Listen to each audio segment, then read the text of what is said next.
I have a meeting tomorrow with a high-ranking executive from a major enterprise company. Coming from a background of just a high school graduate, you live in a completely different world. Harris, a classmate I hadn't seen in over a decade, said with a condescending smile on his face. Harris looked down on me and boasted about how superior he was, even now. He had been that way since high school. He ridiculed me and believed he was in a superior position. But, nice to meet you. I'm the person in charge of this meeting. The next day, as the person introduced themselves during the meeting, Harris's eyes widened in surprise and his face turned pale. My name is Kevin. When I was a freshman in high school, my father's company went bankrupt. My family suddenly became poor. My father managed to find another job. My mother, who had been a homemaker, started working part-time, and I quit the club activities and spent my afternoons working part-time. The fact that my father's company went bankrupt quickly became a school-wide rumor.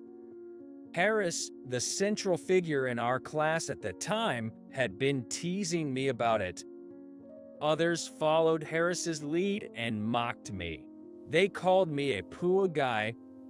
While there may have been kind-hearted people who secretly worried about me, no one dared to openly approach me because of Harris's intimidating demeanor. Except for one person. Kevin, are you okay? Aren't you working too many part-time jobs? Mary, thanks, I'm okay. The only person who genuinely cared about me was Mary, our class representative. Mary was the only one who treated me without worrying about Harris's eyes. She was the only friend I had during high school. Without Mary, I might have given up on going to high school due to Harris's relentless teasing. However, one day, as high school graduation approached, when Harris found out that I would work without going to college and just having a high school diploma. Seriously, are you gonna plan to work as a high school graduate? Being a high school graduate is at the bottom of society. You're a confirmed loser in life. With raucous laughter, my classmates began to insult me right before their eyes. Someone who had been observing Harris's and my interaction chuckled. Their laughter was in agreement with Harris. I would be the only high school graduate in this class. The high school I attended was a preparatory school, so it's quite rare for a high school graduate to graduate from high school. Considering the circumstances, Harris would often ridicule me by calling me a high school graduate at the bottom of society. However, I couldn't say anything in response. All I could do was endure in silence. Damn it, why our family is so poor. With a bitter feeling, I entered society and worked desperately. I couldn't bring myself to say I want to go to college to my parents, no matter how much it pained me. My parents are working ourselves to the brink of physical exhaustion just to repay our debts. I can't let them suffer any further. I really want to go to college, but I don't have the money or the time to save up and study.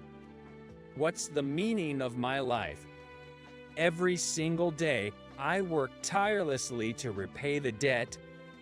Without realizing it, I'm wearing down my spirit. Then, one day, by chance, I finished work early and decided to pass the time at a bookstore. I was idly flipping through books, not intending to buy anything. Suddenly, my eyes fell on a stack of red books.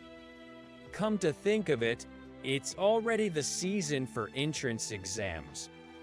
I picked one up and started flipping through it. Against all odds, the dream of going to college, which I had given up on, began to resurface. I hurriedly tried to put the red book back in its place. Are you Kevin? Long time no see. Mr. Smith.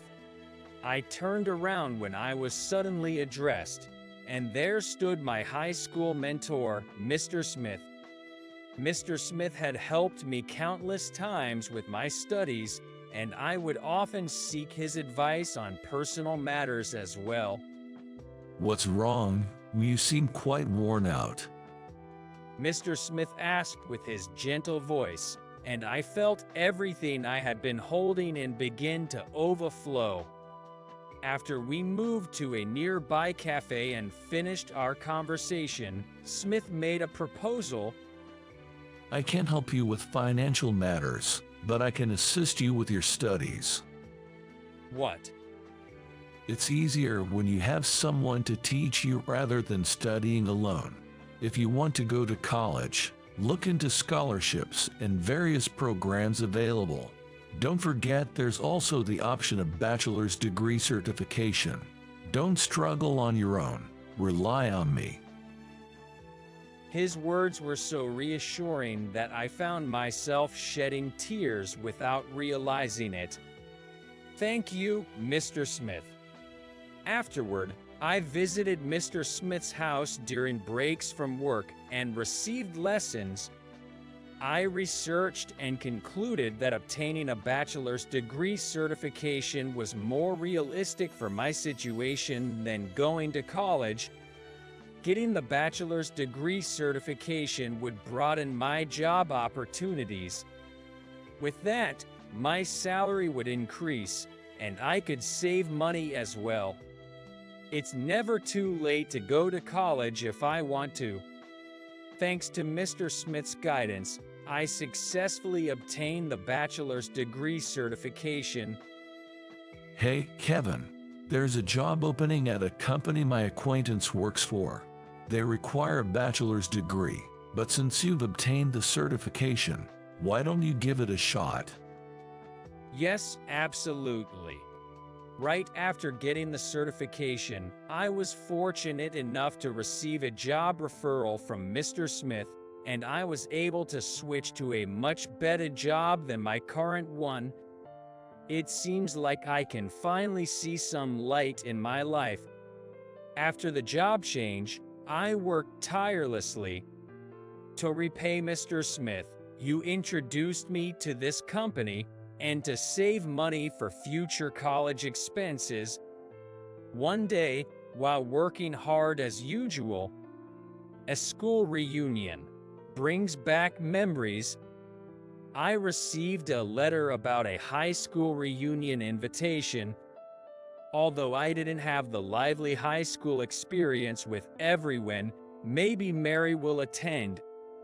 I want to update her on my current situation and express my gratitude for being my supporter. With that in mind, I replied the invitation to join the reunion. I looked forward to seeing her and eagerly waited for the reunion day. And then, on the day of the reunion, I arrived at the venue and immediately started looking for Mary. Hey, are you Kevin? Long time no see you. It was Harris who approached me in an over-friendly. It had been over a decade since we graduated from high school, and I hadn't seen him once. However, his face remained unchanged from those days, and he wore a sly and vulgar grin. Long time no see you. Are you doing well? I replied with non-committal words. Yo, you seem to be doing well too. What have you been up to since high school? Oh, I see. You're working with just a high school diploma, right? Your life must be tough, isn't it? While pretending to sympathize with words, he kept that unpleasant smile on his face. I enrolled in the Harvard University and got a job at a major company. You know about it, right? It's called More Enterprises. You must have heard the name, right? More Enterprises. Well, I've heard of it. Harris chuckled proudly. I have a meeting tomorrow with a high-ranking executive from a major enterprise company. Coming from a background of just a high school graduate, you live in a completely different world. Then, in a familiar manner, he put his arm around my shoulder. You know, how did you even manage to come to this reunion? Everyone else here has a college degree. You're the only bottom-tier high school grad. The social underclass doesn't belong in this gathering. Just go home. I did get a bachelor's degree certification, but I hesitated to reply him. However, before I could speak, Harris's arm around my shoulder was forcibly removed by a third party. Harris, could you please not bother Kevin? Damn. The class rep is as uptight as ever. Let's go, Kevin. Saying that, the one who took my arm was the grown-up Mary. She separated me from Harris and turned to face me. Long time no see you, Kevin. Are you doing well? Mary, yay, I've been doing well. How about you? I'm doing great. Hey, what have you been up to since graduating from high school? Tell me all about it. Afterward, the two of us exchanged updates on our lives and got animated in our conversation. In the midst of our chat, we discovered that we both enjoyed camping, and we made plans to go camping together in the near future. Well then, let's exchange contact information and also our social media accounts. This way, we can stay in touch anytime. Yay, that sounds good. I'll think about some camping locations for us. Great. I'm looking forward to it. Although the reunion had been slightly interrupted, I had successfully reconnected with Mary as originally intended. Furthermore, we had made plans to go camping together. Unexpectedly, it turned out to be a rewarding experience, and I returned home in high spirits. I was feeling a bit down when thinking about work tomorrow, but looking forward to the plan with Mary makes me feel like I can do my best. Tomorrow was a work day, and there were important negotiations scheduled. So, I tried to suppress my excitement and went to bed early to prepare for the next day.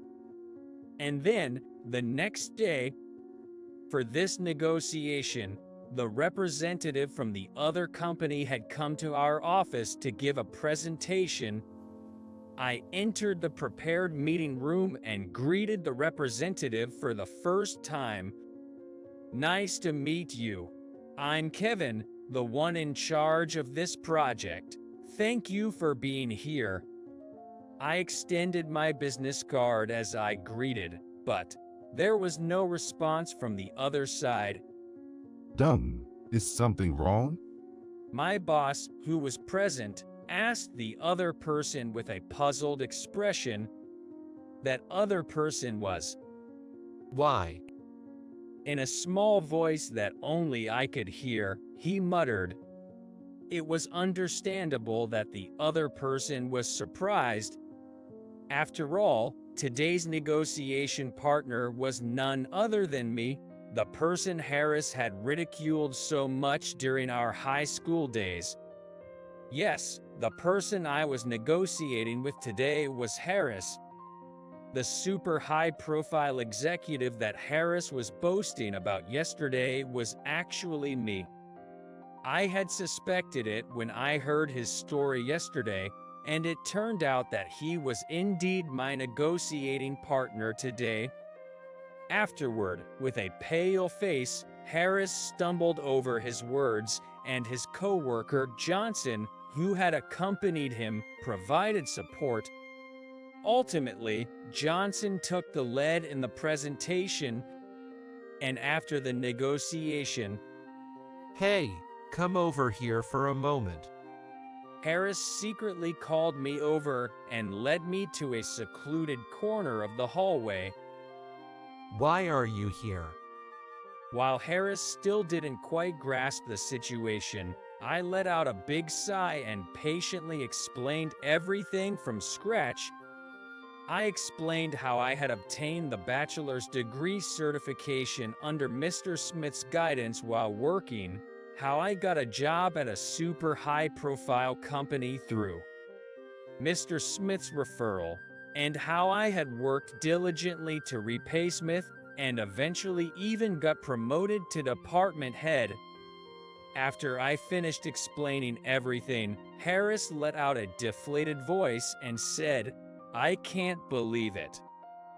I could see the shock on Harris's face as he realized that he was actually in a position lower than mine, despite looking down on me all this time. And once more, I let out a sigh and said, "You remember bragging about your affairs at the reunion yesterday, right?" What? Well, you see. At our company, we have a strict policy against infidelity. We can't trust someone who engages in affairs as a business partner. I'll request that your company reassign your responsibilities. Wait a minute. We're friends, aren't we? Harris clung to me and said that, so I couldn't help but laugh. Friends, have you forgotten what you did back in high school? It's convenient how you conveniently forget your past actions. My only friend is Mary. You're just a classmate, not a friend. I said this and shrugged off his arm. Harris could only watch me leave with a look of despair. Afterward, I requested that Harris be removed from his responsibilities along with his infidelity. However, this situation escalated into something unexpected.